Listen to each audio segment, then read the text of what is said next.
The crabs are here to lay their eggs.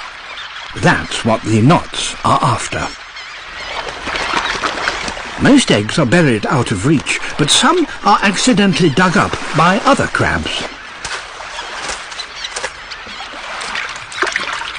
Most of the West Atlantic red knot population join this feeding frenzy.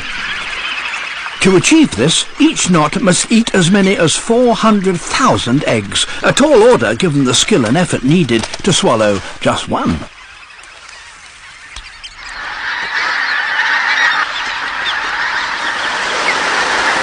With egg-laying complete, the horseshoe crabs now leave these shores, while the knots gather every last egg they can find.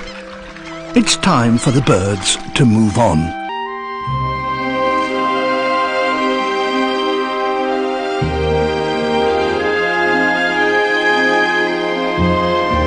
The knots still have a further 2,000-mile non-stop flight to reach their breeding grounds in Canada.